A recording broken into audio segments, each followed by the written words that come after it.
આ તરફ તાપી જિલ્લામાં આજે વાદળછાયા વાતાવરણ વચ્ચે લાંબા વિરામ બાદ વરસાદની દસ્તક.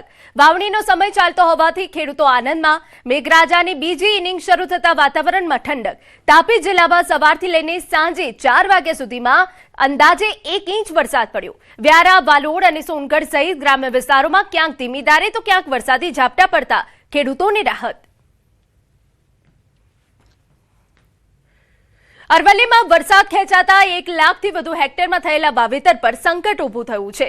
પ્રથમ વરસાદ બાદ ખેડૂતો દ્વારા મગફળી, સોયાબીન અને કપાસ સહિતના પાકનું વાવેતર કરવામાં આવ્યું હતું, પરંતુ લાંબા વિરામના કારણે પાક સૂકા લાગવા લાગ્યો છે. કપાસમાં સુકારાનો રોગ જોવા મળી રહ્યો છે, જ્યારે મગફળીનો પાક પણ વરસાદના અભાવે પ્રભાવિત થયો છે. ગત વર્ષની સરખામણીએ જિલ્લામાં 41% ઓછો વરસાદ નોંધાતા ખેડૂતોમાં ચિંતા વધી છે અને આગામી થોડા દિવસોમાં વરસાદ નહીં પડે તો વાવેતર નિષ્ફળ જવાની ભીતિ વ્યક્ત થઈ રહી છે. અને મારા ખેતરમાં અત્યારે કપાસમાં જોઈએ તો વરસાદના અભાવે એટલો બધો મુરઝાય છે કે જો 2-4 દિવસનો વરસાદ નહીં આવે તો આ પાક ફેલ જાય એમ છે. જો ખેંચાય તો આમાં બધું અમારો પાક નિષ્ફળ જાય એવો છે, લાખોનું નુકસાન થાય. હવે મગફળીને વરસાદનું જે પાણી હોય એ જ અનુકૂળ આવતું હોય છે. પિયત ગમે તેટલી કરો પણ જો વરસાદનું પાણી ના પડે તો એ ખેતી બળતી જ હોય છે.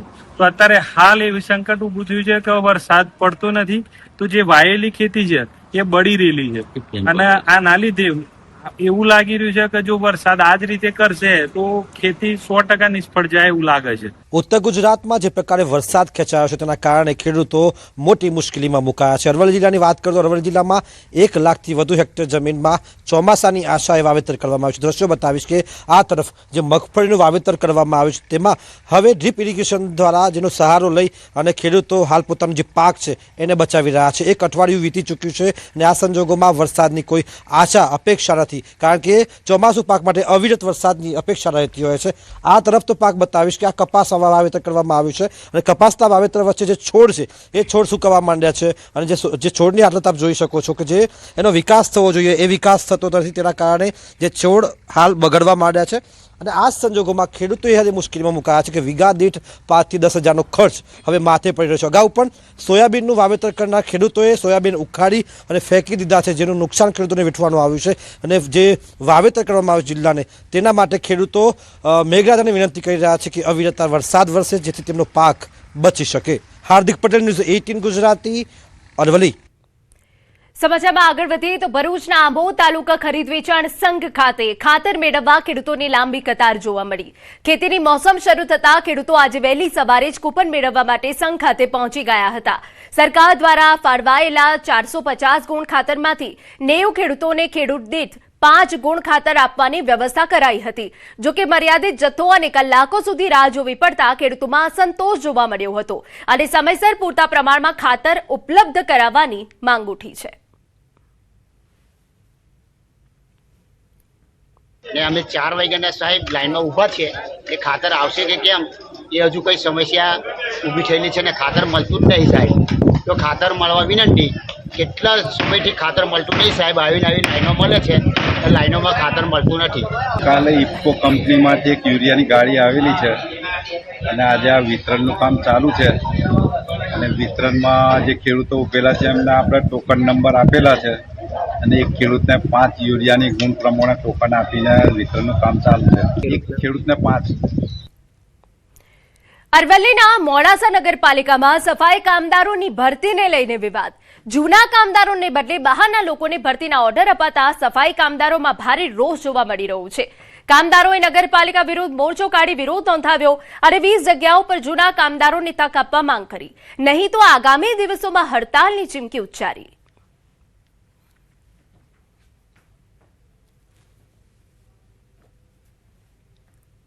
અને અમારા ઉપરવટ બીજી સમાજના અધર સમાજના માણસો સફાઈ કામદારની જગ્યાએ એને લગભગ સફાઈ કરશે કે નહીં કરે એ તો અમને ખબર નથી, પરંતુ અમારી 20 જગ્યાઓ ભરવાની જગ્યાએ અમારા 9 જ કર્મચારીઓને ઓર્ડર આપવામાં આવેલો છે. બાકીના 11 કર્મચારીઓ કઈ રીતે એ લોકોને લેવામાં આવ્યા છે કોઈ અમને તો એવું લાગી રહ્યું છે કે 2014-15ની અંદર જે ગેરરીત થઈ હતી એ જ પરિસ્થિતિ અમારી આ ભરતીની અંદર થઈ હોય.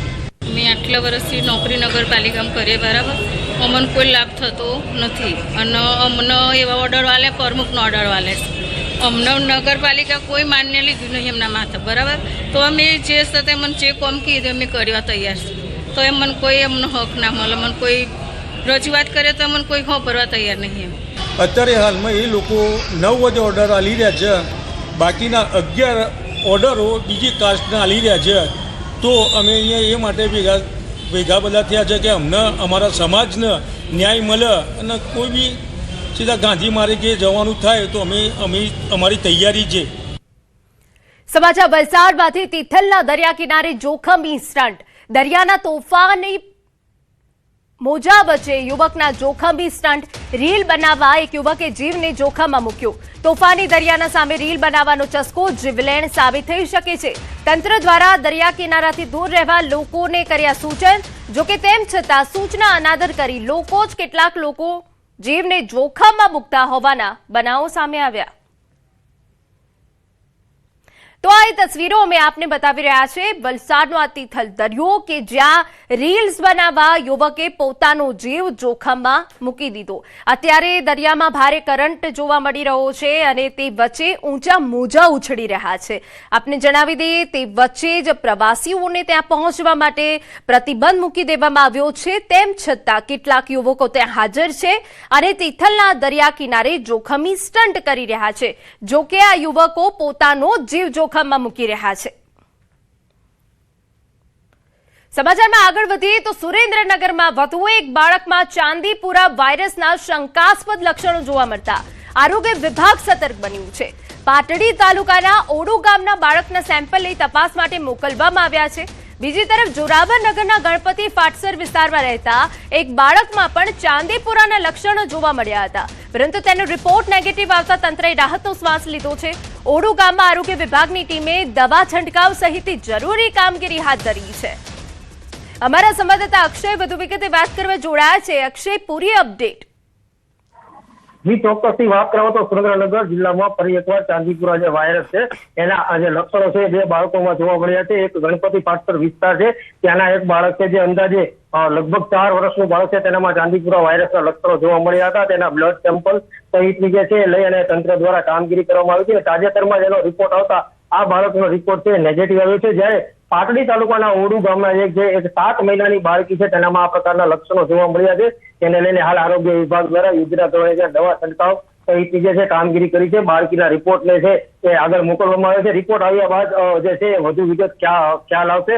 હાલ બંને બાળકો છે તેની જે તબિયત છે એ સ્ટેબલ હોવાનું આરોગ્ય વિભાગના અધિકારીઓ જણાવી રહ્યા છે, પરંતુ ક્યાંક ને ક્યાંક બાળકોમાં જે છે ચાંદીપુરા વાયરસના લક્ષણો દેખાતા ફરી એકવાર સમગ્ર જિલ્લામાં ચિંતાની લાગણી જોવા મળી રહી છે. બિલકુલ, આભાર તમામ વિગતો બદલ.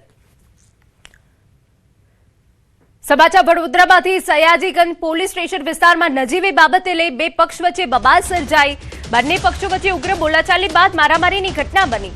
આ ઘટનામાં એક વ્યક્તિને માથાના ભાગે ગંભીર ઈજા પહોંચતા તેને તાત્કાલિક એસએસજી હોસ્પિટલમાં સારવાર માટે ખસેડવામાં આવ્યો, જ્યાં હાલ તેની સારવાર ચાલી રહી છે. સમગ્ર મામલે સયાજીગંજ પોલીસે ગુનો નોંધી વધુ તપાસ હાથ ધરી છે. ગુજરાતી વિવિધ પોસ્ટ ઓફિસોને બોમ્બથી ઉડાવી દેવાની ધમકી ભર્યો ઈમેલ મળતા રાજ્યભરમાં સુરક્ષા એજન્સીઓ એલર્ટ પર છે. ધમકીને પગલે ભરૂચ ડિવિઝન પોસ્ટ ઓફિસ સહિત જિલ્લાના વિવિધ પોસ્ટ ઓફિસો ખાતે સુરક્ષા વ્યવસ્થા વધુ સઘન બનાવવામાં આવી છે. ધમકીની જાણ થતાં જ પોલીસ તંત્ર તાત્કાલિક હરકતમાં આવ્યું હતું. ભરૂચ શહેરની મુખ્ય પોસ્ટ ઓફિસ સહિત અન્ય પોસ્ટ ઓફિસ પરિસરમાં પોલીસ દ્વારા સઘન તપાસ હાથ ધરવામાં આવી હતી. તેમજ ધમકી ભર્યા ઈમેલનો સ્ત્રોત શોધવા માટે સાયબર ક્રાઇમ સહિત વિવિધ તપાસ એજન્સીઓ કામે લાગી ગઈ છે.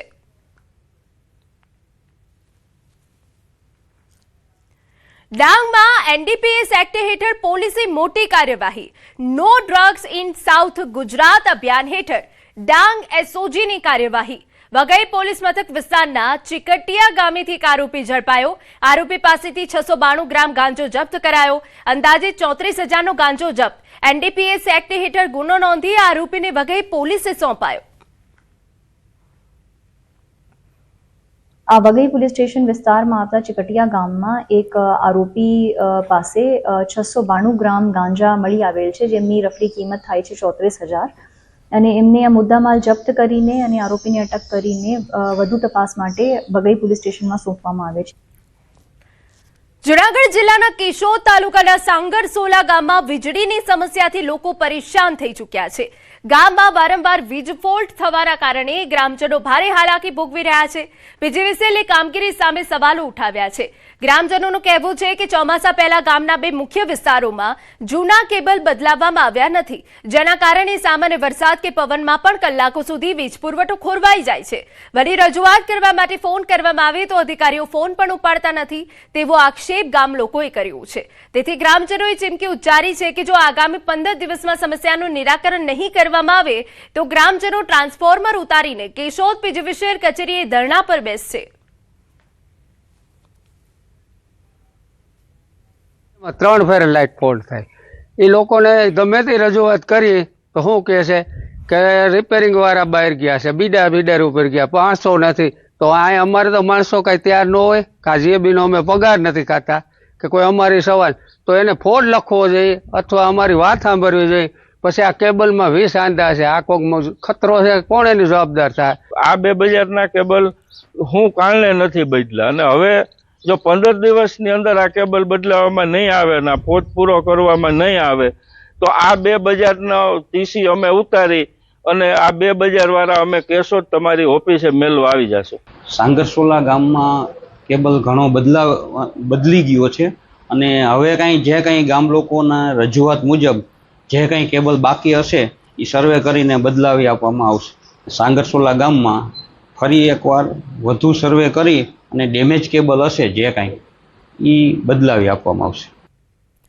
આજે મુખ્યમંત્રી ભૂપેન્દ્ર પટેલનો જન્મદિવસ તેમના મત વિસ્તાર ઘાટલોડિયામાં સેવાકીય પ્રવૃત્તિઓ સાથે ઉજવવામાં આવ્યો.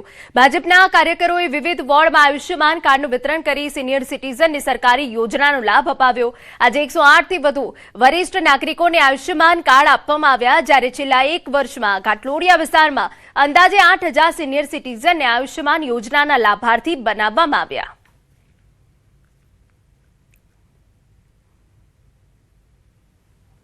નિમિત્તે ઘાટલોડિયા વિધાનસભામાં ઘણા ખરા સેવાકીય પ્રોગ્રામો આપ્યા હતા. સોલા સિવિલમાં ભોજન, આંગણવાડીના બાળકોને લંચ બોક્સનું વિતરણ, સાહેબ તરફથી જે ચોપડા છપાયા હતા એ પ્રાથમિક શાળાઓ જે વિધાનસભાની છે એમાં ચોપડાનું વિતરણ, વિધાનસભાના કાર્યાલયથી 110 આયુષ્માન કાર્ડ એ અમારા મત વિસ્તારના લોકોને જ આજે કાઢી અને અહીંયા જ એ લોકોને વિતરણ કરવામાં આવ્યું છે. વડગામ તાલુકાના